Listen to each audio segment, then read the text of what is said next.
For many of us, we've grown up hearing things like, eat chicken noodle soup, it'll cure your cold, and don't crack your knuckles, you can get arthritis. But do any of these have truth behind them?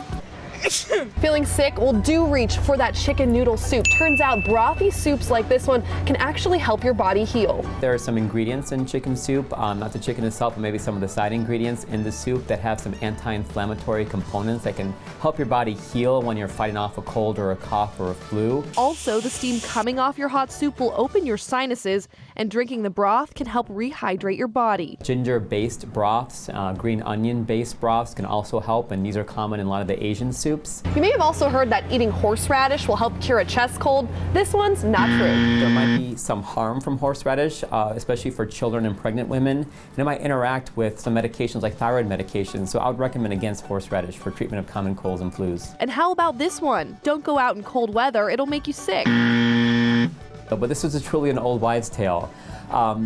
Being out in the cold, not bundled up, won't cause you to be sick. But being out in the cold for a long time can weaken your immune system, and it creates a better breeding ground for sicknesses. During winter months, when most of the country is in the cold spell, these viruses grow more and are more thriving during that time. All of us huddle together indoors, where we can transmit the infection more than we would when we're outdoors in the summertime. Ever heard some of these old wives' tales about your eyes? For example, reading in dim light or watching too much TV will damage your vision. But this one's an old wives' tale. This one's not true. You know, there might be some short-term issues, like you can have some eye fatigue or have some dry eye because you're concentrating on the literature a lot more in the dim light, and there can be some short-term issues, but long-term, you shouldn't have any vision damage from reading in dim lights. And how about carrots to improve your vision?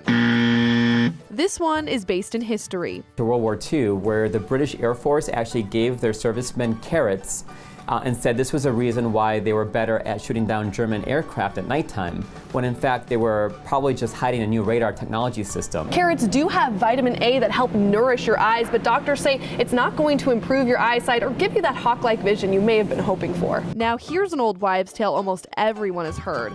If you swallow your gum, it'll stay in your stomach for years. We know that the stomach can't digest the gum, but when I grew up, we were 7 years later, you'll still have the gum in your tummy. That's not true. Your digestive tract will pass it along. You'll excrete it in your stool, probably intact and unharmful for you. Just don't swallow a lot of gum because it can cause intestinal blockages. But one thing you can do and not worry about is cracking your knuckles. This will not give you arthritis. Within individuals where they crack knuckles on one hand but not the other, we don't see any clinical evidence or any x-ray radiological evidence of development of osteoarthritis when you compare the two groups, even after decades and decades of activity. Even though many of these home remedies can be debunked by science, that's not always the case. There's a lot of truth to a lot of these old wives' tales. A lot of them come from some historical context. So, listen to your, family. Get some help, and then talk to your doctor and see what the evidence shows in terms of whether this can make an impact for you or not. Alexa Liaco, KGUN 9, on your side.